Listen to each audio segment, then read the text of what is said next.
Hello kids, I hope आपने exercise 10.1 अपनी notebook में कर ली होगी। तो आज हम करेंगे नेक्स्ट टॉपिक हमारा, वो है ओपन एंड क्लोज फिगर्स।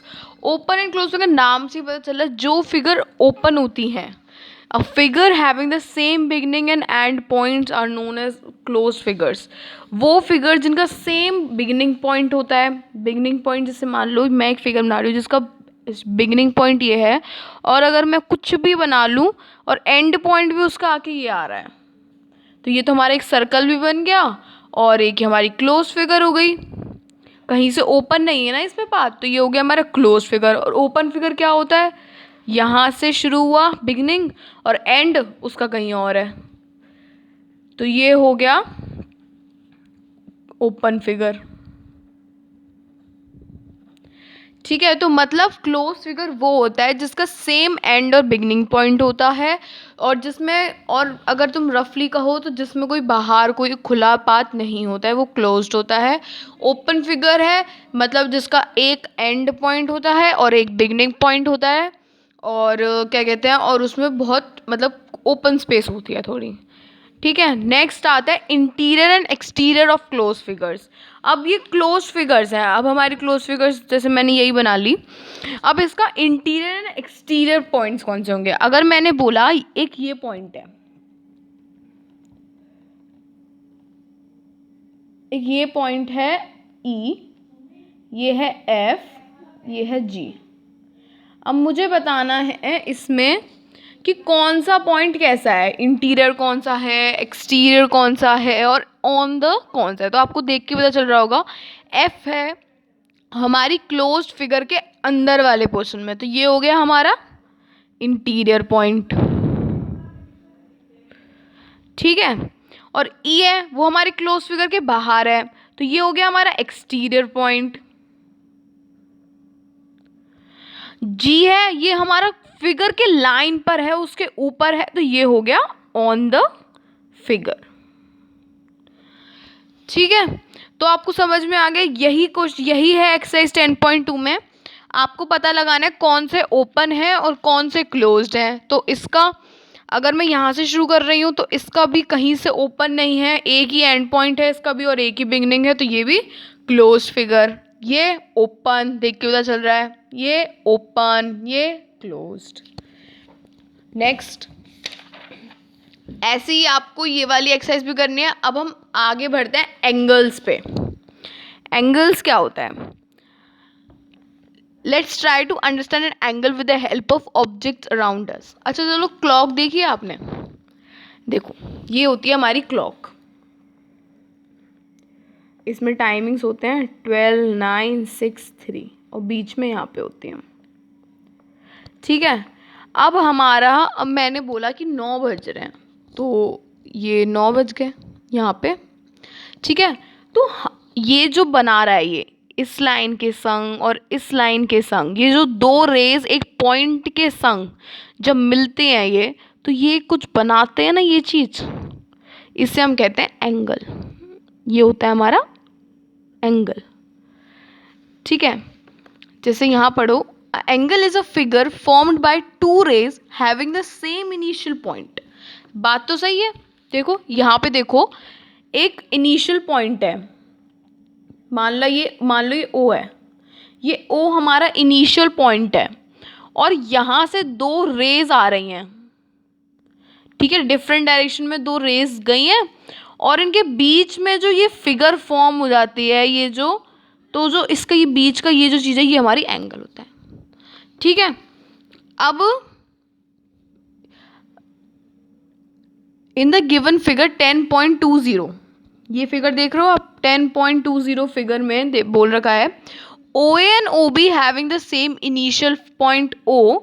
अब ओ ए दो रेज हैं इसमें, एक तो ओ ए और एक ओ बी, एक पॉइंट से लेकर एक एरो मार्क तक जा रही है, कहीं तक जा सकती है, तो ये हो गया हमारी रे।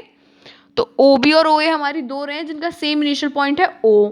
तो ठीक है, तो इसमें एंगल क्या बनता है, ओ बी ओ ए और ए ओ बी, जहाँ कहीं पे भी, जैसे मान लो यही मान ले, देख लेते हैं, ये ए है ये बी है। ठीक है, पॉइंट्स मान लिए, मैंने इनको नेम दे दिया।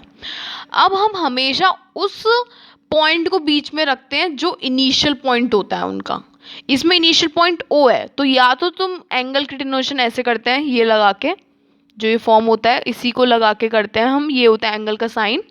तो या तो हम इसको AOB लिख लें, या फिर हम इसको BOA लिख लें, बात सेम होगी, क्योंकि हमें बस क्या देखना है कि बीच का इनिशियल पॉइंट सेम होना, वहाँ इनिशियल बीच में वो आएगा जो इनिशियल पॉइंट बना रहा है, जहाँ इनिशियल पॉइंट जो होगा वो एंगल बनाता है, तो मतलब वही हमारा बीच में आता है मिडल में।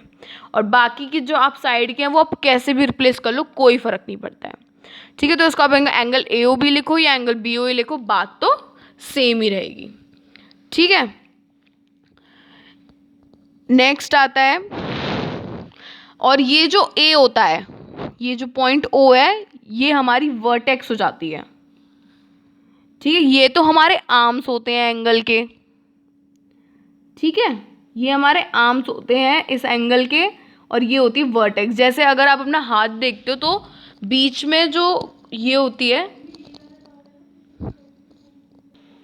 हमारे हाथ में आप देखो बीच में एल्बो के साइड में आप अपने हाथ को ऊपर नीचे करते हो, तो हमारा जो बीच में ये जो वर्टेक्स होती है, जो हमारी एल्बो होती है, और बीच में बाकी के जो दो होते हैं वो हमारे आर्म्स होते हैं। वैसे ही इसमें भी ये हमारे आर्म्स हो जाते हैं, और ये हमारी एक वर्टेक्स, उसका इनिशियल एक पॉइंट होता है, ठीक है। अब हम आगे बढ़ते हैं, interior and exterior of an angle. Interior and exterior of an, जैसे मान लो ये एक एंगल है, ठीक है, AOB नाम दे दिया मैंने इसको, ये एक एंगल फॉर्म हो रहा है। अब इसमें हमसे पूछा इंटीरियर कौन सा है, एक्सटीरियर कौन सा है। इंटीरियर पोर्शन होता है इसका ये वाला इंटीरियर होता है, और एक्सटीरियर ये वाला होता है, इसका बाहर का कितना भी, ठीक है। इंटीरियर तो होता है ये, और एक्सटीरियर होता है इसके बाहर का कितना भी ले लो, जैसे इसमें दिखा रखा है आपको, ठीक है। अब अगर मैं इंटीरियर में कोई सा, अगर इसमें पूछो इंटीरियर में कौन सा पॉइंट है, तो यहाँ पे होगा Q, क्योंकि वो उसके अंदर आ रहा है। और ऑन द एंगल में BPA, ठीक है। और अगर मैं पूछूं आउटसाइड तो वो R, क्योंकि वो तो एंगल के बाहर ही आ रहा है बिल्कुल, ठीक है। ऐसे होता है हमारे इसमें भी, एंगल में भी वही है। अब इसमें हमें नेम करना है एंगल को, एंगल 1 है। एंगल 1 को आप क्या नाम दोगे, एंगल 1 को आप क्या नाम दोगे, इसमें एंगल 1 है, बीच में इनिशियल पॉइंट आना चाहिए, तो या तो आप इसको LOJ दे दो या JOL दे दो। हाँ बट हम ऐसे नहीं दे सकते POJ, क्योंकि हम वो वाला, हमें एंगल 1 पूछा है, एंगल 1 कौन से 3 पॉइंट्स के बीच में आ रहा है, JOL, और 1 किस पर है, O पे, तो JOL इसका नाम हो जाएगा, या फिर LOJ। ऐसी करके पूरी आपको ये एक्सरसाइज करनी है, 10.3 हो जाएगी, इसमें कुछ भी वो नहीं है। जैसे ये वाला क्वेश्चन देखो, इसमें बोला है विच इज ग्रेटर, पूछा है इन्होंने, एंगल 1 या एंगल 2। अब एंगल 1 तो ये पूरा है, ये पूरा जितना एंगल दिख रहा है, एंगल 2 सिर्फ इतना सा है, तो एंगल 1 बड़ा है या एंगल 2, ऑब्वियसली एंगल 1, क्योंकि वो तो इतना है पूरा, मतलब एंगल 1 तो ये पूरा आ रहा है, और एंगल 2 सिर्फ इतना सा आ रहा है, तो कौन सा बड़ा है, एंगल 1, तो एंगल 1 इज ग्रेटर। ऐसे करके आपको ये पूरी एक्सरसाइज करनी है, बहुत ईजी एक्सरसाइज है, आराम से हो जाएगी। तो यही आपको वीडियो देखो और आराम से समझ में आएगा, कोई डाउट हो तो बेशक आप पूछ सकते हो। तो यही, that's all for today. Complete exercise 10.2 and 10.3 in your notebook. Thank you.